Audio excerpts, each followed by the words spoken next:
우리는 2024년 부활절을 지키면서 우리가 예수 그리스도의 부활하심으로 말미암아 존귀한 자녀들로 속량받았음을 다시 한번 확인하고 다윗의 고백처럼 부활신앙으로 재무장할 수 있기를 간절히 바랍니다. 1절 2절을 한 번 더 읽어봅니다. 하나님이여 나를 지켜주소서. 내가 주께 피하나이다. 내가 여호와께 아뢰되 주는 나의 주님이시오니 주밖에는 나의 복이 없다 하였나이다. 주님의 부활을 믿으며 주께 피하며 주밖에 복이 없음을 고백하는 우리에게 다윗을 통해서 선별해 주신 말씀처럼 하나님은 존귀함을 부여해 주시는 겁니다. 오늘 3절의 말씀을 다시 한번 합독해 봅니다. 땅에 있는 성도들은 존귀한 자들이니 나의 모든 즐거움이 그들에게 있도다. 우리 주님께서 자신을 전부 주시고 죽음에서 부활하심으로 말미암아 우리를 그냥 구속한 게 아니라 존귀한 자로 삼으셨다는 겁니다.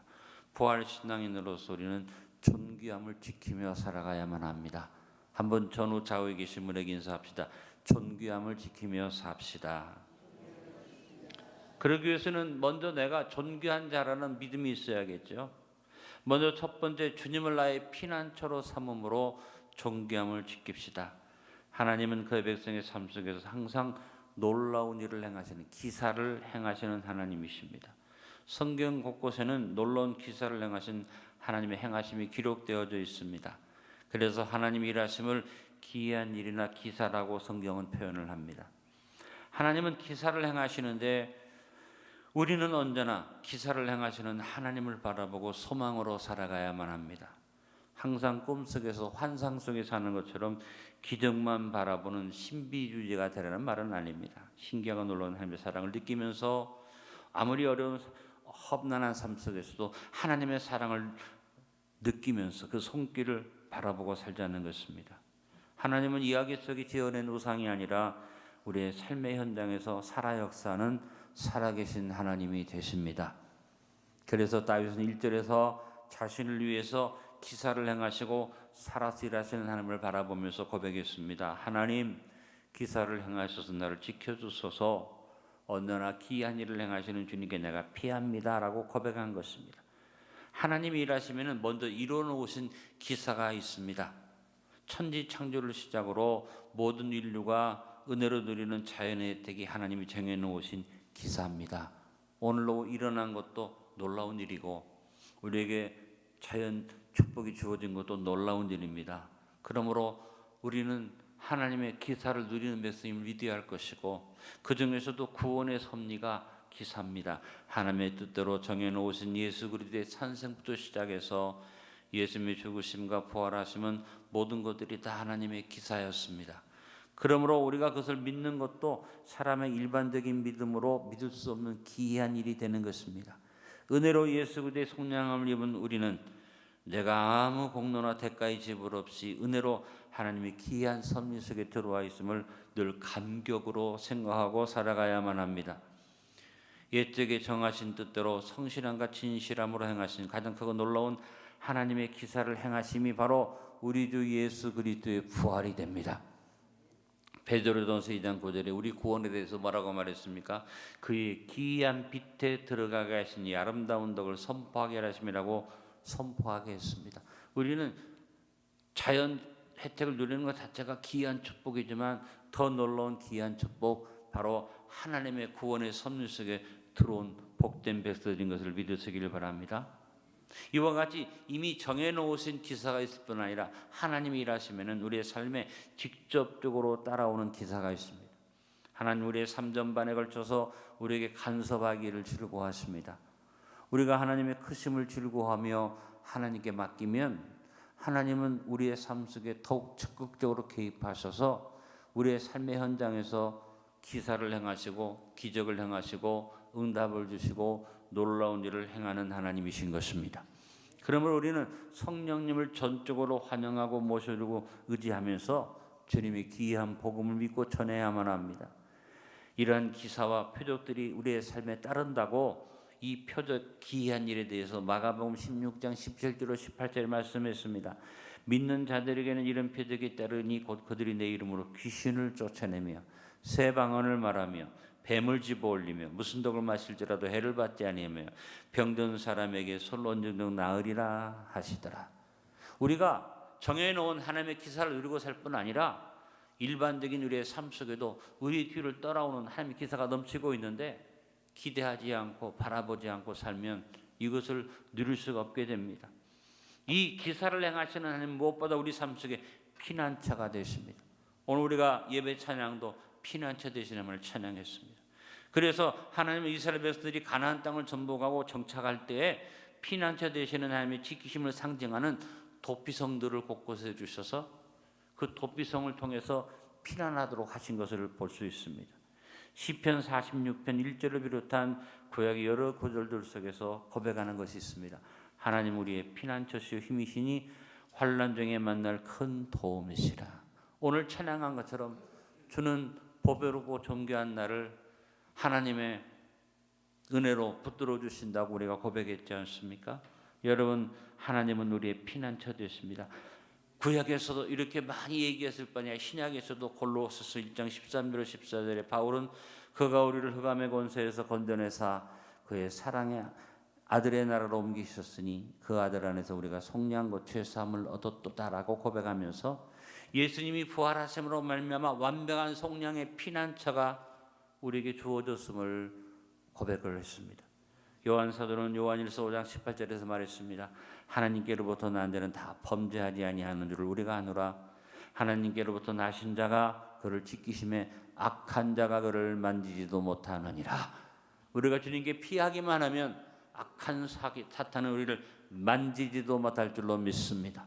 그러므로 여러분이 마음속에 어떤 자부심을 가져야 됩니까? 하나님이 지키시는 존귀한 자라는 자부심을 마음에 품는 여러분들 되기를 간절히 바랍니다. 따라합니다. 나는 하나님이 지키시는 존귀한 자입니다. 대통령이 존귀하니까 경호실이 만들어지고 또 유명한 사람이 어디 가면 경호하는 사람들이 막 따라가죠. 공식적으로 경호원을 붙이는 사람도 존귀하지만 돈이 많거나 유명인 연예인들은 자기가 돈 주고 경호원을 사서 자기를 보호하게 만듭니다. 근데 여러분은 보통 사람들이 아는 게 뭐냐면 하나님이 지키시는 자입니다. 하나님이 피난처 되십니다. 스스로 마음속에 자부심을 가지시기 바랍니다. 나는 존귀한 자다. 경호실이 필요 없다. 하나님이 천군 천사로 나를 지켜주신다. 피난처 되시는 하나님을 바라보면서 나는 존귀한 자라는 자부심을 지켜나갈 수 있기를 간절히 바랍니다. 첫 번째 항목을 정리해서 읽어봅니다. 하나님이 지키시는 존귀한 자라는 자부심으로 부활하신 주님이 나의 피난처 되심을 확신을 가지고 하나님이여 나를 지켜주소서 내가 주께 피하나이다라고 고백하며 존귀함을 지키며 살아갑시다. 한 번 더 고백합니다. 존귀함을 지키며 살아갑시다. 왜? 나는 하나님이 지키는 사람이다. 두 번째, 주는 나의 하나님이라는 자부심을 가지고 존귀함을 지킵시다. 오늘 2절에 다윗은 하나님께 피한다고 말하면서 자신 있게 말합니다. 주는 나의 주님이시오니. 이 시간 같이 한번 고백해 봅니다. 주는 나의 주님이십니다. 존귀함을 보여주는 분은 하나님이에요. 그러나 그 존귀함을 지키는 것은 우리 몫입니다. 은혜는 거저 부어주는 것입니다. 그러나 그 은혜를 지키고 누리는 것은 우리의 일입니다. 많은 사람들이 은혜라고 거저 받았다고 그냥 공짜로 모든 것이 주어져서 그냥 내 것이 다 되는 줄로 착각하고 있습니다. 아닙니다. 주는 것은 은혜로 주지만 그걸 받아 지키는 것은 내가 지키는 겁니다. 예를 들어 말하면 그릇을 준비 안 하면 아무리 퍼주어도 다 쏟아버리는 거 아닙니까? 그릇이 준비돼야만 준비된 것을 담을 수 있는 것입니다. 여러분, 하나님 은혜를 너무 값없이 여기지 않기를 바랍니다. 거저 주신다, 그냥 주신다. 아닙니다. 내가 존귀한 그릇을 준비해야지 됩니다. 그 그릇이 뭡니까? 하나님이에요. 주는 나의 하나님이십니다. 하나님이 존귀한 자들로 불러주신 은혜를 지키기 위해서 우리는 무엇보다 야훼 하나님을 나의 하나님으로 담대하게 고백하며 믿음의 자부심을 확고하게 가지고 있어야만 합니다.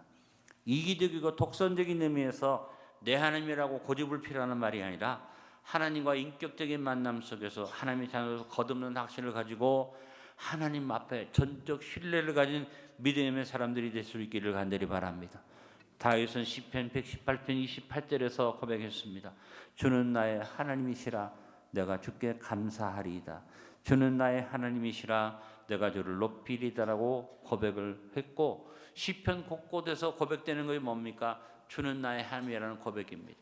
내가 소유하고 내가 내 것으로 삼는 하나님이 아니라 내가 하나님의 것이고 내가 하나님의 소유고 내가 하나님의 종입니다라는 고백이 주는 나의 하나님이라는 고백인 것입니다. 이사야 선지자는 이사야서 25장 1절에 말합니다. 여호와여 주는 나의 하나님이시라 내가 주를 높이고 주 이름을 찬송하오리니 주는 기사를 애적에 정하신 뜻대로 성실함과 진실함으로 행하셨습니다. 하나님을 향한 이사야의 담대함도 주는 나의 하나님이라는 고백 속에서 나타납니다. 성도의 존귀함에 대한 자부심은 무엇보다도 하나님 아버지를 신뢰할 때 주어지는 존귀함의 자부심이 되는 것입니다. 나를 지키는 하나님이 될 뿐 아니라 하나님은 나에게 좋은 아버지다. 이것이 나를 존귀케 하는 것입니다. 무엇보다 우리는 어떤 것도 따지지 말고 하나님 나에게 인색하지 않으신 분, 아끼지 아니하시는 분, 모든 것을 채우시는 하나님이심을 의심하지 않는 신앙의 기본 자세를 가지고 있어야만 합니다. 우리가 아낌없이 나에게 주시는 좋은 나의 하나님에 대한 가장 뚜렷한 근거가 부활하신 예수님이시죠. 로마서 8장 32절의 말씀 같이 믿음을 읽어봅니다. 자기 아들을 아끼지 아니하시고 모든 사람을 위하여 내어주시니가 어찌 그 아들과 함께 모든 것을 우리에게 주시지 아니하겠느냐. 값을 많이 지불하면 제일 존귀한 겁니다. 여러분 가정에서도 옷이 여러 가지가 있는데 싸구려 그냥 길가에 가서 싸구려로 산 옷하고 비싸게 백화점 가서 산 옷하고 같이 걸어놔도 가치가 다르지 않습니까? 근데 여러분 저하고 여러분은 어떤 사람입니까? 이 세상 모든 사람 다 지으셨지만 존귀함을 입은 사람들이에요. 주님이 나를 위해서 십자가에 달려 돌아가시고 부활하신 것을 믿는 사람들이에요. 주는 나의 하나님이라는 존귀한 옷을 입은 사람이에요. 어떤 감입니까? 하나님의 목숨을 지불하고 나를 구원해 주셨어요. 주는 나의 하나님이라는 고백이 이 세상 사람들은 세상적인 판단을 할지 모르지만 우리의 판단은 그게 아니죠. 하나님의 생명이 나를 지켜주셨다.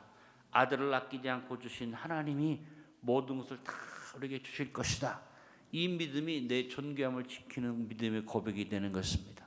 두 번째 항목을 같이 한번 고백해 봅니다. 하나님이 불러주신 자녀의 확신을 가지고 주는 나의 주님이시오니 주밖에는 나의 복이 없나이다 하였나이다라고 성도의 자부심을 고백하며 존귀함을 스스로 지키며 살아갑시다. 세 번째, 오직 주님밖에는 나의 복이 없다는 일념으로 존귀함을 지킵시다. 오늘 2절 하반절에서 다윗은 말합니다. 주는 나의 주님이시오니 주밖에는 나의 복이 없나이다. 이 고백은 뭡니까? 성도로서 책임감 있는 신실한 믿음의 고백을 한 것입니다. 주님이 나에게 전부 주셨는데 내가 그냥 거저받았다고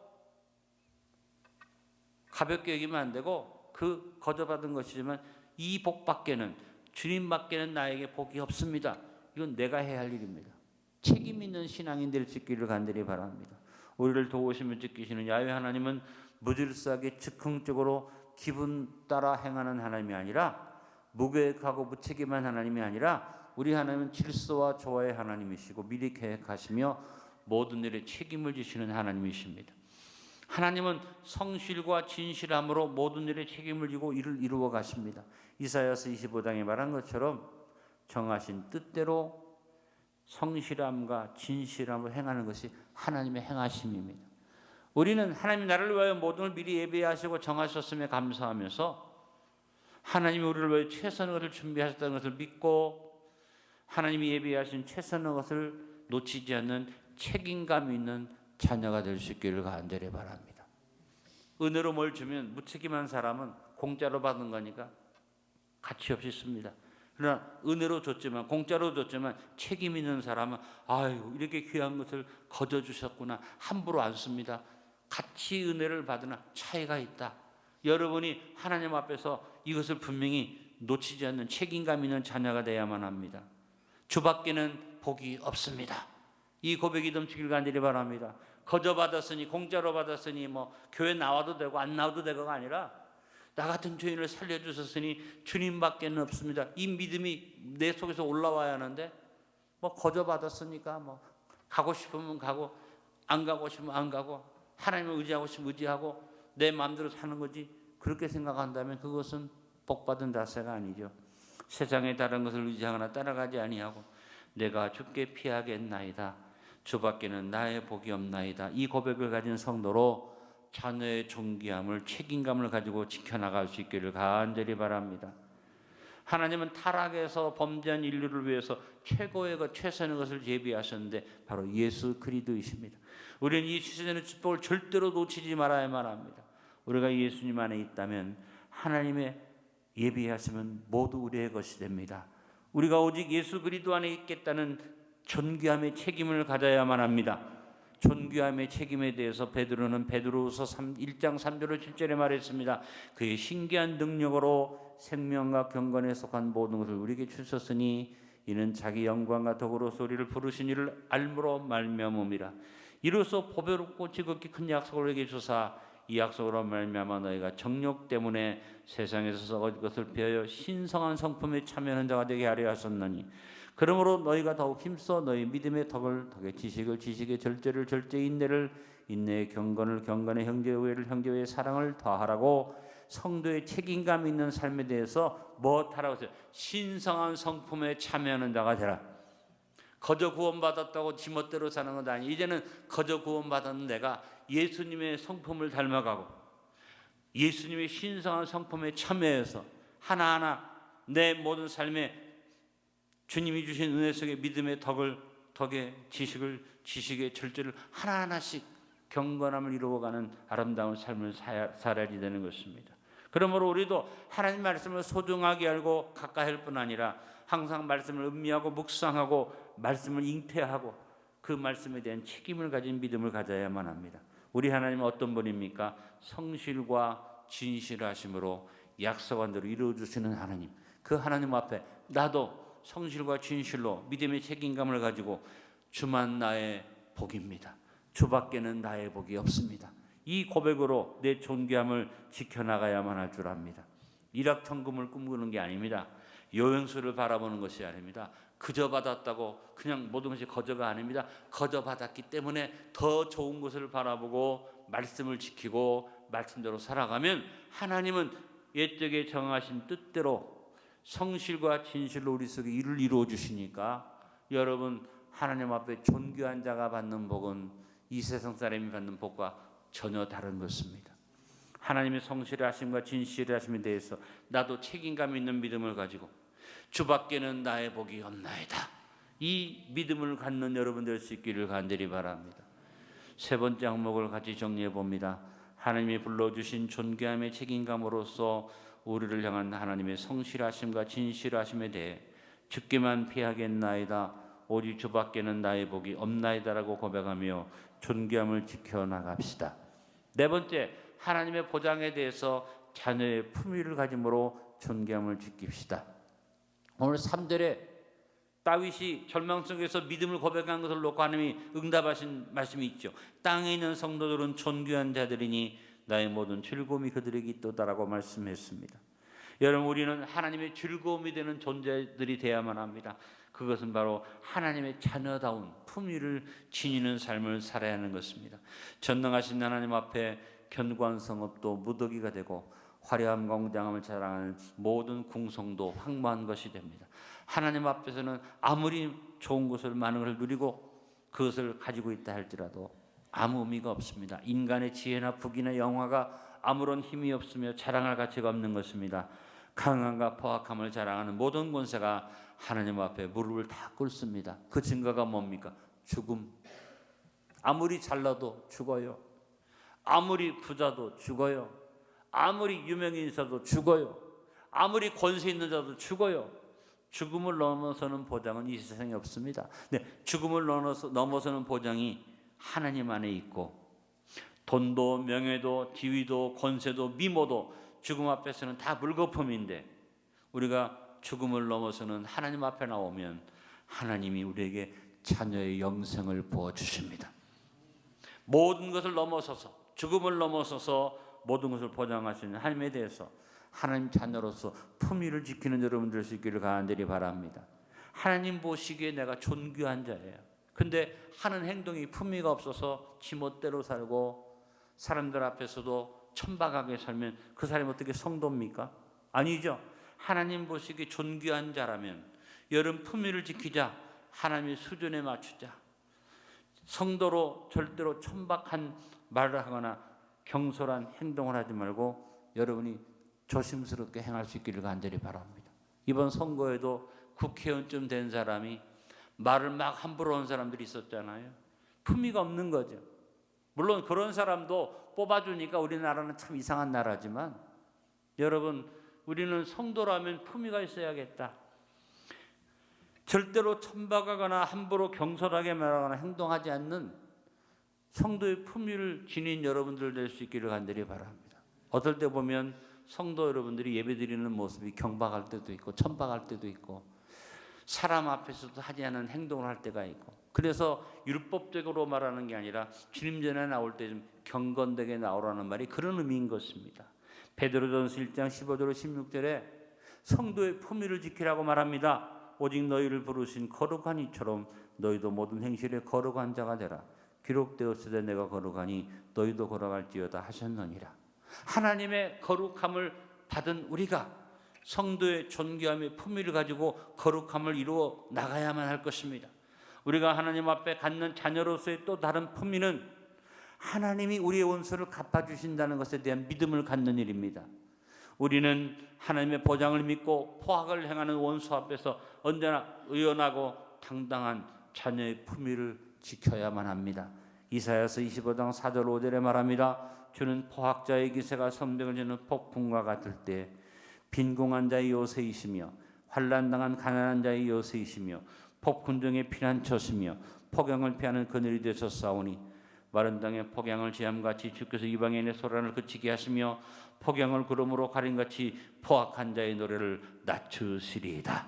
하나님의 보장이에요. 악한 자를 하나님이 낮추신다는 겁니다. 그리고 하나님은 언제나 원수 갚는 것이 하나님께 있으니 하나님 보장을 믿고 원수 갚는 것을 하나님께 맡기라고 말씀하셨습니다. 로마서 12장 19절 21절에 내 사랑하는 자들아 너에게 친히 원수를 갚지 말고 하나님의 진노하심에 맡기라. 기록되었을 때 원수 갚는 것이 내게 있으니 내가 갚으리라고 주께서 말씀하시니라. 내 원수가 줄이거든 먹이고 목마르거든 마시게 하라. 그리함으로 내가 숯불을 그물에 쌓아놓으리라. 악에게 지지 말고 손으로 악을 이기라. 자녀의 품위는 다른 게 아닙니다.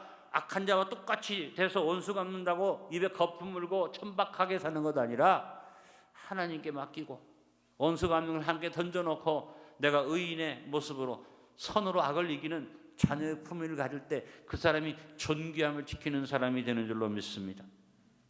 어떤 경우에도 하나님은 우리의 보장이 되십니다. 우리를 지켜주십니다. 늘 우리가 고백하는 말씀 중에 하나 이사야서 41장 10절 두려워하지 말라 내가 너와 함께함이라 놀라지 말라 나는 내 하나님이 됨이라 내가 너를 굳세게 하리라 참으로 너를 도와주리라 참으로 나의 오른손으로 너를 붙들리라. 존귀한 자는 이 말씀을 마음에 믿고 이 보장 믿고 담대히 살아갑니다. 하나님은 악한 자의 화살을 피하게 하실 뿐만 아니라 악한 자의 악을 무력하게 만드셔서 그 거센 악을 꺾어주십니다. 이사야서 43장 1절로 3절에 말합니다. 야곱아 너를 창조하신 여호와께서 지금 말씀하시느니라. 이스라엘 너를 지으신 이가 말씀하시느니라. 너는 두려워하지 말라. 내가 너를 구속하였고 내가 너를 지명하여 불렀나니 너는 내 것이라. 내가 물 가운데로 지날 때 내가 너와 함께할 것이라. 강을 건널 때 물이 너를 침몰하지 못할 것이며 내가 불 가운데로 지날 때 타지도 아니할 것이요 불꽃이 너를 사르지도 못하리니 대전하는 여호와 내 하나님이요 이스라엘의 거룩한 이요 내 구원자임이라. 내가 애굽을 너의 성령함으로 그스와 스바를 너를 대신하여 주었노라. 하나님의 거듭된 보장이 우리에게 주어져 있음에도 불구하고 원수 때문에 조급하고 불안하고 참지 못하고 하나님의 자녀의 품위를 떨쳐버리고 여러분이 천박하게 행하면 안 됩니다. 아무리 원수가 강하고 압박하는 힘이 놀랍다 해도 품위를 잃지 말고 두려워하지 아니하고 하나님이 도울 수 있음을 바라보고 하나님의 자녀의 품위를 가지고 믿음으로 담대함으로 존귀함을 지키는 여러분 되시길 간절히 축원합니다. 네 번째를 정리해서 읽어봅니다. 하나님이 불러주신 자녀로서의 품위를 가지고 하나님의 보장을 믿고 원수 앞에서 주님의 즐거움이 되겠습니다라고 고백하며 당당하게 존귀함을 지켜나갑시다. 오늘 말씀의 결론을 맺습니다. 에덴은 하나님의 선물이지만 저절로 이루어지지 않았습니다. 경작과 지킴이 있어야만 했습니다. 성도의 존귀함은 하나님이 부여주시는 선물이지만 우리가 성도로서 존귀함을 지켜나가야만 합니다. 나를 향한 하나님의 기사를 행하심에 대한 확신을 가지고 주님이 나의 피난처이심을 고백하며 피난처 삼음으로 존귀함을 지킵시다.